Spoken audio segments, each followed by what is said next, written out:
Well, students, this is the first lecture of our course SI 507 on numerical analysis. In this lecture, I will give you some motivation for why we have to learn numerical analysis. We will try to answer 5 questions, what we call as 5 W's. The first one is, what is numerical analysis? Second is, where numerical analysis is used. Third is, when is numerical analysis needed? Fourth is, who needs numerical analysis? And finally, most importantly, why should we learn numerical analysis? Once we answer all these 5 questions, at the end, of course, we have to also see how to do numerical analysis. In this video, I will try to answer you these 5 questions, and the last one, that is how to do numerical analysis, will be answered in the rest of the course. Let's start with the first question. What is numerical analysis? Well, we all know numerical analysis is a branch of mathematics that deals with developing approximate procedures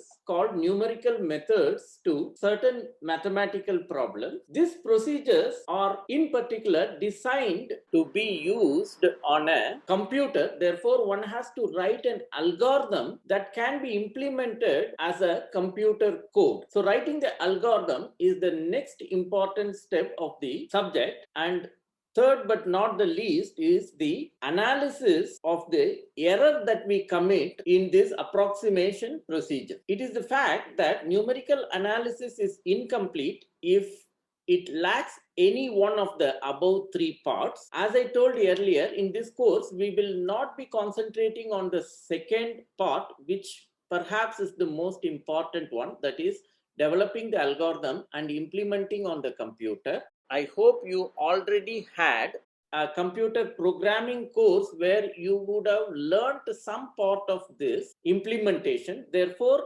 in this course, we will dedicate all the time in getting some experience on developing the method and the error analysis. The next question we would like to answer is, where numerical analysis is useful. Let me give you an illustration. Let us assume that we are getting a practical problem and we would like to find a answer for this problem. For instance, we are having a physical phenomena which we would like to understand what and why that physical phenomena is happening.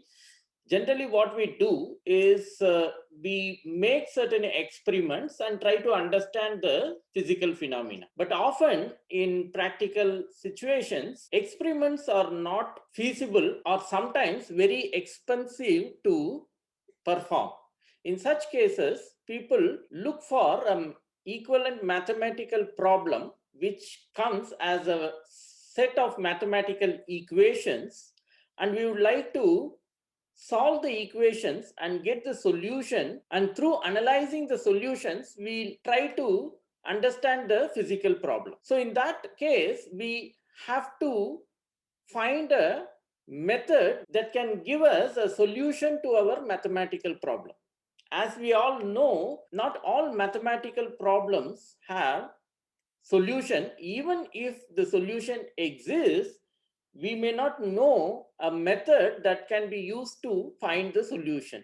For instance, Navier-Stokes equation, which models the fluid flows, are known to have solutions in certain particular cases, but we don't know how to compute or how to obtain the solution. So in such situations, people look for some approximation procedures.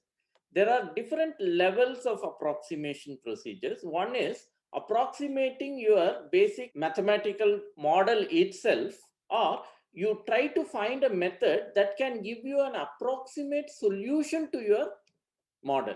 The second approach, that is finding a method that can give us approximate solution to the mathematical problem that we are considering, is called a numerical approximation. If you have a method that can give you an exact solution, such methods are called direct methods. For instance, you would have learned many direct methods in your ODE course to find solution for certain simple ODEs. Well, coming to the numerical approximations, we in particular interested in taking up certain mathematical problems that are commonly used in practical life and see how to develop numerical approximation for such mathematical models, and thereby we are into this subject called numerical analysis. There are many problems in which numerical analysis is very much needed. As I told you, in many fluid flow problems, we have nice equations that models the fluid flows, but we don't know how to solve them. Perhaps we know that the solution exists. Okay, so numerical analysis are used in such situations. The models can in general be differential equations or algebraic equations, or often it can be a combination of differential and algebraic equations. So as I told you, solutions of such real-time problems are not so easy. We really need to solve such mathematical models in order to get some good understanding on the physical problems, and these are in turn used in many practical situations. Also in atmospheric modeling, the mathematical models are basically ODEs and PDEs. They are complicated coupled systems which are not so easy to solve by direct methods. Another interesting and important area where numerical analysis is very important is optimization problems. For instance, investment strategies, scheduling, inventory control, etc. There are many more topics in which numerical analysis are very crucially used.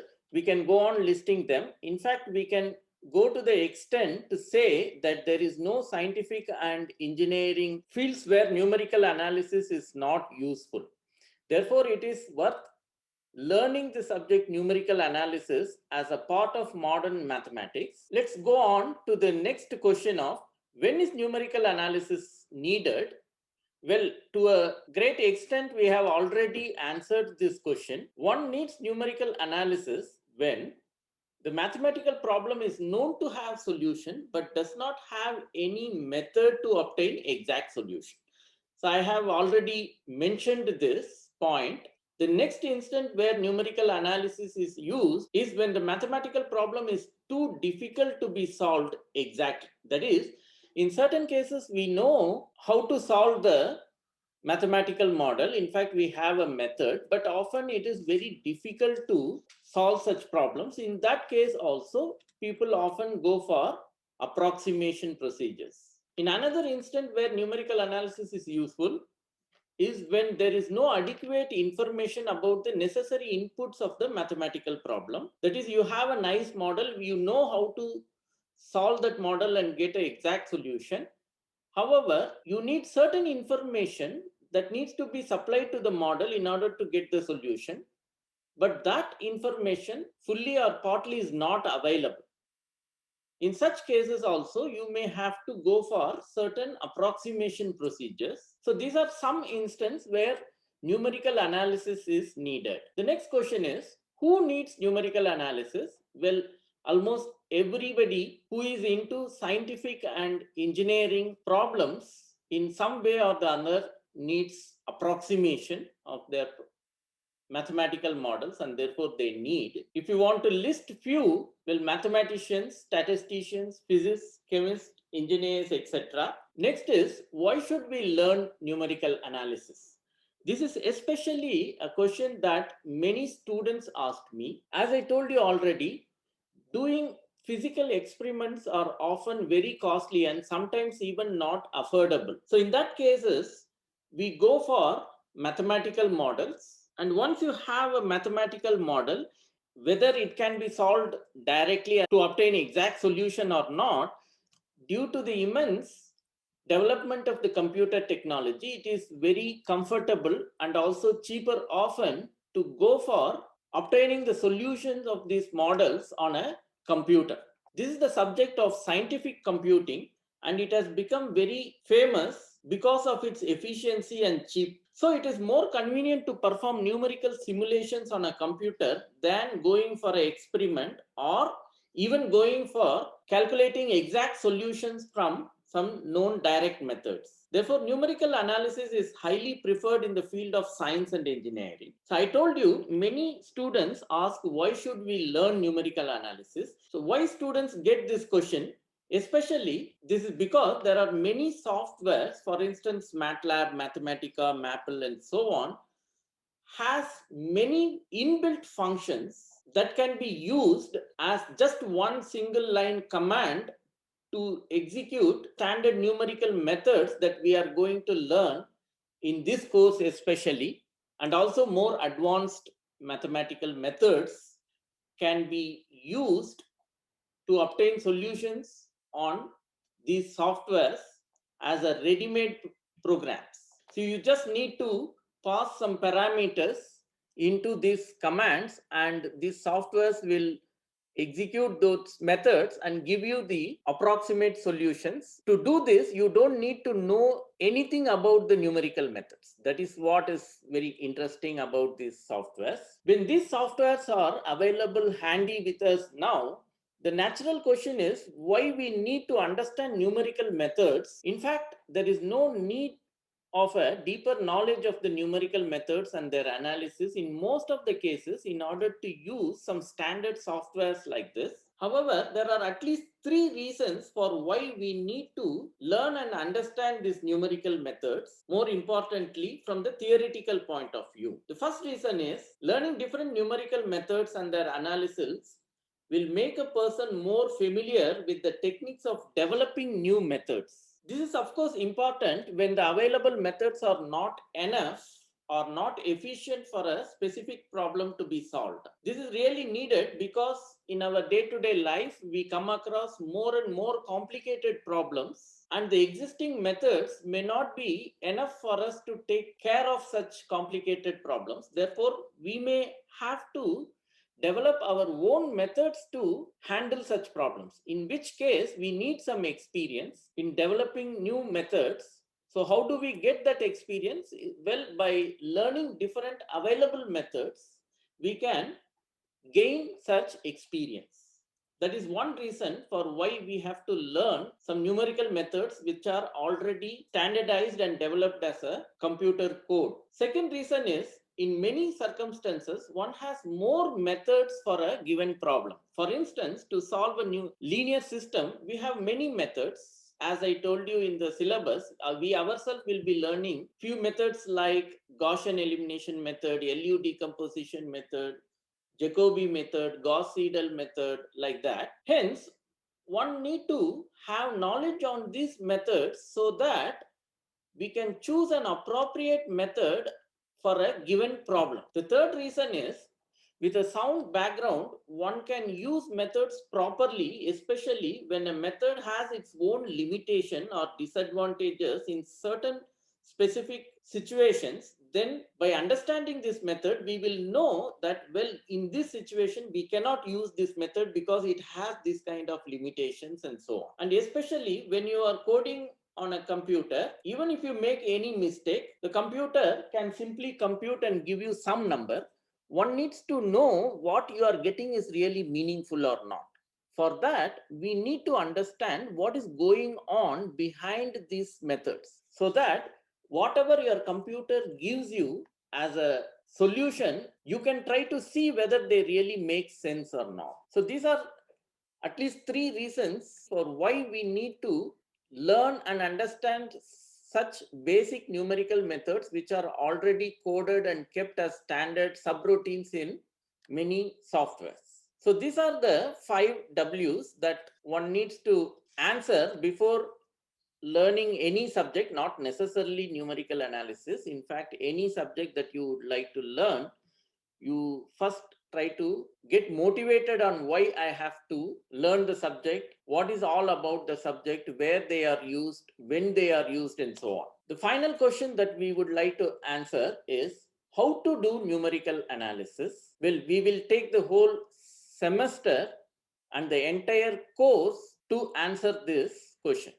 Next is prerequisites. I assume that students are familiar with linear algebra, calculus, and real analysis. In linear algebra, mostly we'll be using basic concepts like linear systems, matrices, determinants, singular matrix and inverse of a matrix and so on.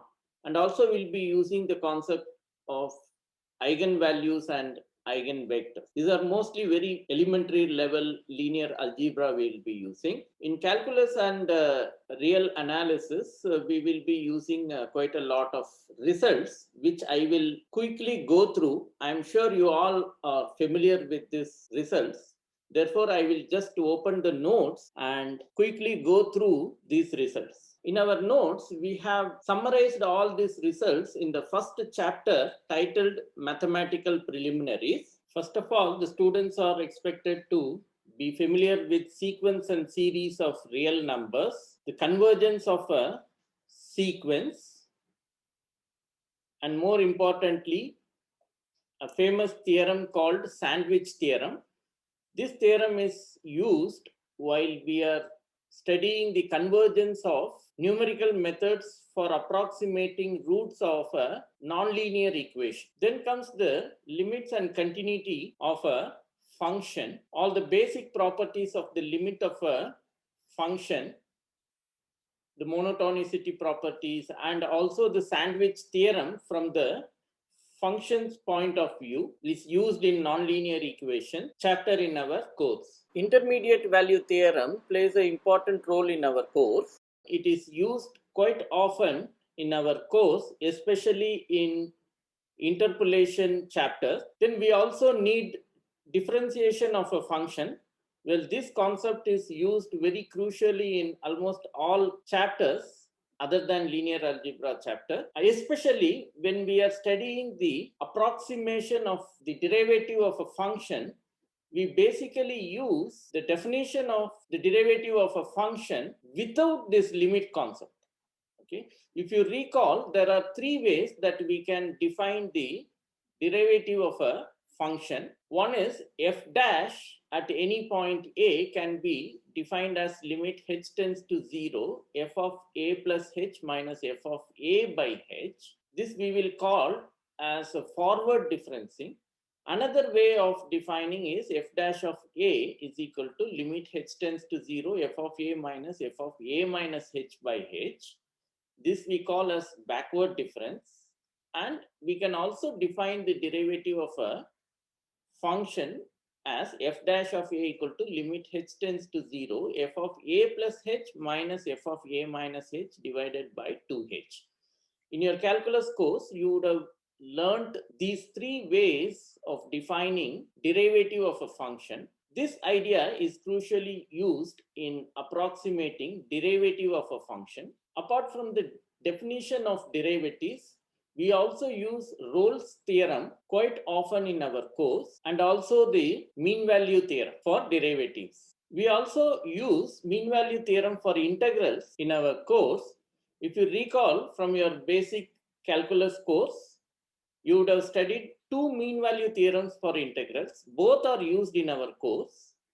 One says that if f is continuous on a bounded interval, then you can always find a number c in the interval ab such that integral a to b f of x dx can be written as f of c into b minus a. This result is crucially used in approximating integrals and also used in finding the error estimates in numerical integration formulas, which are also called quadrature rules. We also use the second mean value theorem for integrals quite often. Almost 90% of the course is well understood if you are familiar with Taylor's expansion. Therefore, we start our course with Taylor expansion. Although I know that you are familiar with Taylor expansion, it is important to understand the Taylor's theorem from the numerical analysis point of view.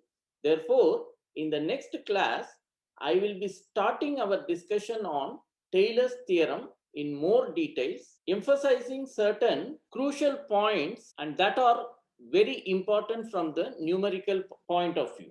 Finally, we will be often using the notations called big O and little o. I hope you all are familiar with these notations. They are introduced most probably in the real analysis course. Again, since these notations play an important role in numerical analysis, I will introduce these notations in the next class in more detail. The concept of order of convergence is very important in numerical analysis. Therefore, I will be also spending some time in the next class talking about order of convergence. These are the calculus and real analysis concepts that we will be using often in our course. At the end of this first chapter, we have given some exercise problems, mainly from the numerical analysis point of view. Therefore, I expect you all to solve all these problems. There will be a good amount of weightage given in the quiz 1 and also in the mid-sem on these problems. Therefore, you cannot just ignore this chapter. You have to go through the chapter carefully, and I recommend you to solve all the problems given at the end of the first chapter.